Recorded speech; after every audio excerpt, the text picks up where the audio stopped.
तो दोस्तों स्वागत है आप सबका आज की इस क्लास में। तो आज की ये जो क्लास हमारी ये रहने वाली है स्टैटिस्टिक की।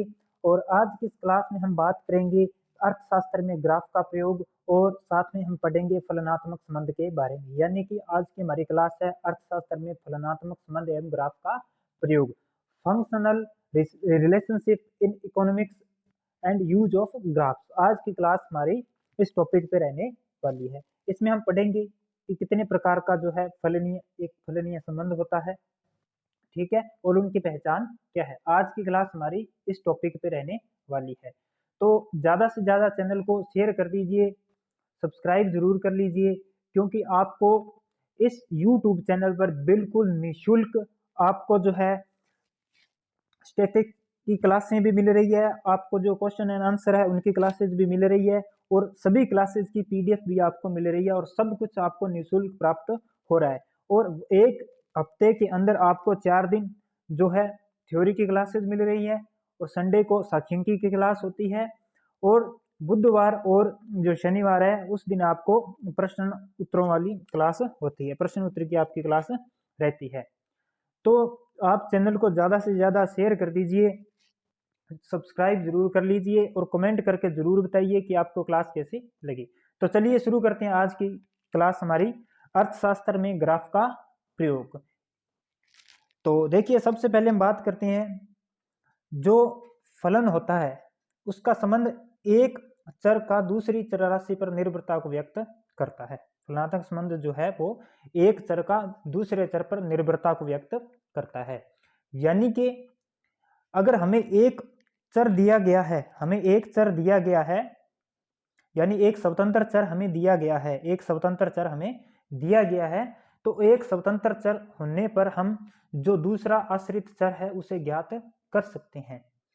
अतः जो फलनीय संबंध में प्रमुख बल केवल दोनों चरों के परस्पर संबंध पर ही दिया जाता है, ताकि एक जो स्वतंत्र चर के दिए होने पर जो आश्रित चर है उसकी गणना जो है आसानी से की जा सके। अब हम बात करते हैं कि ये कितने प्रकार के होते हैं। सबसे पहले हम पढ़ेंगे धनात्मक फलनीय संबंध के बारे में। सबसे पहले हम पढ़ेंगे धनात्मक फलनीय संबंध के बारे में देखेंगे। देखिए जब स्वतंत्र चर के बढ़ने पर आश्रित चर भी बढ़ता है, जब स्वतंत्र चर के बढ़ने पर आश्रित चर भी बढ़ता है, या जब स्वतंत्र चर के घटने पर आश्रित चर भी घटता है, यानी कि दोनों चर एक ही दिशा में गति करे। स्वतंत्र चर बढ़े तो आश्रित भी बढ़े, स्वतंत्र चर घटे तो आश्रित चर भी घटे, यानी कि दोनों एक ही दिशा के अंदर गति करे, तो ऐसा जो संबंध है वो धनात्मक फलनीय संबंध, पॉजिटिव फंक्शनल रिलेशनशिप होता है। अब बात करते हैं हम ये रेखा चित्र में किस प्रकार का होता है। तो आपके सामने रेखा चित्र दिखाई दे रहा है। यहाँ पर जो ओ वाई अक्ष पर स्वतंत्र चर को लिया गया है, ओ वाई अक्ष पर यानी कि कीमत को स्वतंत्र चर माना गया है, और ओ एक्स अक्ष पर जो है आश्रित चर को लिया गया है, यहाँ पर वस्तु की पूर्ति ली गई है। और जो धनात्मक फलनीय संबंध है वो इस रूप में होगा, ठीक है, यानी कि एस एक्स का मतलब है यहाँ पर जो एक्स वस्तु की ये पूर्ति है, और यहाँ पे ये 2p का मतलब है कीमत। यानी कि देखिए जब कीमत बढ़ती है तो वस्तु की पूर्ति भी बढ़ती है। कीमत का 2 से 4 हो जाने पर पूर्ति भी 4 से 8 हो गई। अगर कीमत घट के 4 से 2 आती है तो मात्रा भी 8 से घटकर 4 हो जाएगी। तो इस प्रकार का जो संबंध है वो धनात्मक फलनीय संबंध कहलाता है। और यहाँ वस्तु की कीमत तथा पूर्ति में धनात्मक संबंध है, क्योंकि दोनों ही एक ही दिशा में बढ़ रही हैं। वस्तु की कीमत बढ़ने पर वस्तु की पूर्ति भी बढ़ती है, तो ऐसा संबंध धनात्मक फलनीय संबंध होता है। इसके बाद बात करते हैं हम ऋणात्मक फलनीय संबंध के बारे में, नेगेटिव फंक्शनल रिलेशनशिप के बारे में बात करते हैं। देखिए इसमें क्या होता है, सबसे पहले देखिए जब स्वतंत्र चर के बढ़ने पर आश्रित चर घटता है या स्वतंत्र चर के घटने पर आश्रित चर बढ़ता है, अर्थात दोनों में विपरीत संबंध हो, यानी कि जो दोनों चर है वो विपरीत दिशा में गति करे, दोनों विपरीत दिशा में गति करे।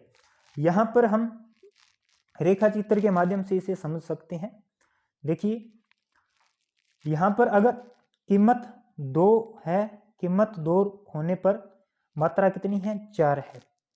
अगर यहाँ पर कीमत बढ़ रही है तो जो मात्रा है वो क्या हो रही है, घट रही है, यानी कि कीमत बढ़ रही है, मात्रा घट रही है, विपरीत संबंध हो गया।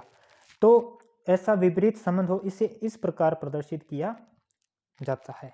तो और इसका रेखा चित्र आप देख लेना, इस प्रकार का जो फलन है वो ऋणात्मक फलनीय संबंध होता है। और यहाँ पर जो ये P बराबर 10-2Q ये एक ऋणात्मक फलन है और वस्तु की मात्रा तथा कीमत में ऋणात्मक संबंध को बताता है।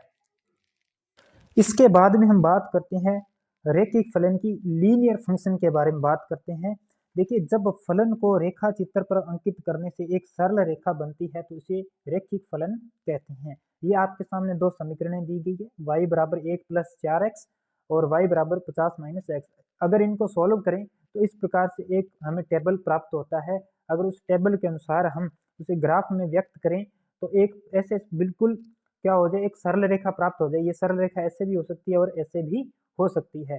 तो ऐसा जो है वो रैखिक फलन कहलाता है। ठीक है, देखिए अरेखीय या वक्रीय फलन नॉन लीनियर, इसमें क्या है, जब दो चल राशियों को रेखा चित्र पर अंकित करने पर एक वक्र बनता है, एक क्या बनता है, वक्र बनता है, उसे अरेखीय या वक्रीय फलन कहते हैं। यहाँ पर आपके सामने दो समीकरणें दिखाई दे रही होंगी, y बराबर x² + 2 और y बराबर 4x - x²।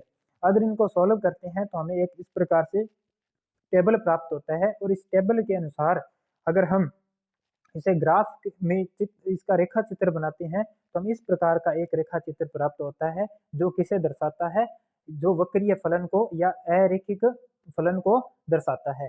तो ये जो फलन है ये द्विघाती फलन ग्राफ है, ये ध्यान रखना, ये कैसा है, यह द्विघाती फलन ग्राफ है। और यहाँ पर जो न्यूनतम मूल्य n पर है 2, न्यूनतम मूल्य n पर है 2। इसके बारे में हम बात करते हैं, वक्राकार आकृति के फलनों के रूप के बारे में बात करते हैं।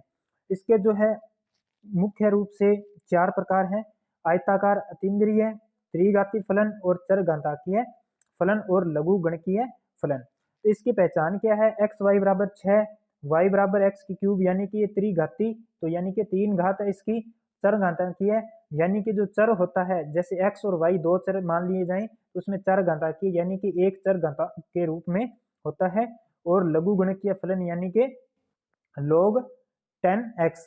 अब हम बात करते हैं यहाँ पे थोड़ी सी कि जो आयताकार अतीन्द्रिय क्या होता है। देखिए, आयताकार अतीन्द्रिय फलन के प्रत्येक बिंदु पर क्या होता है, x तथा y का गुणनफल सदैव बराबर होगा, x तथा y का दोनों का गुणनफल सदैव क्या होगा, बराबर होगा। यहाँ पर हम कोई भी मान ले लें, अगर x और y का गुणा करें तो ये क्या आएगा, बराबर आना चाहिए।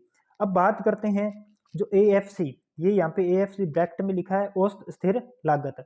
ऐसा मांग वक्र जिसके प्रत्येक बिंदु पर मांग की लोच इकाई के बराबर होती है, ऐसा मांग वक्र जिसके प्रत्येक बिंदु पर मांग की लोच इकाई के बराबर होती है वो आयताकार अतीन्द्रिय कहलाता है, आयताकार अतीन्द्रिय कहलाता है।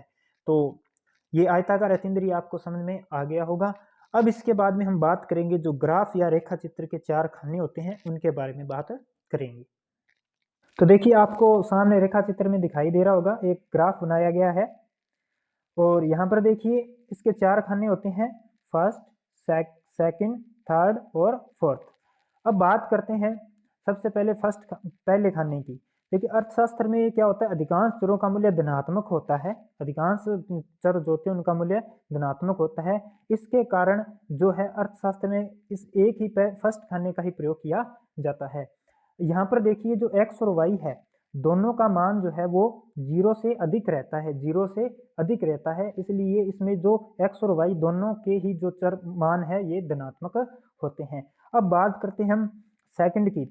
यहाँ पर देखिए जो x का मान है, x का मान है यहाँ पर जो वो क्या होता है, 0 से कम होता है, 0 से कम होता है यानी कि ऋणात्मक होता है, यानी ऋणात्मक होता है। ये x डैश और ये x होता है, ये y और ये y डैश।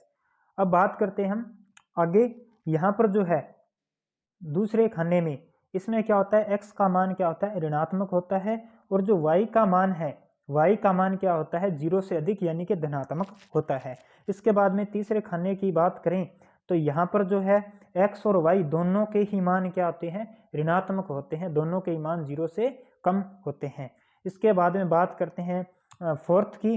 चौथे खाने में क्या होता है, यहाँ पर x का मान तो होता है धनात्मक और जो y है उसका मान होता है ऋणात्मक। ये मैंने यहाँ पे लिख दिया है, चारों कंडीशन आपके सामने यहाँ पे लिख दी है। अर्थशास्त्र में ज़्यादातर खाने एक का ही प्रयोग किया जाता है क्योंकि सभी जो चल राशि होती है उनका मूल्य धनात्मक होता है। अब इसके बारे में बात करते हैं फलन के बारे में।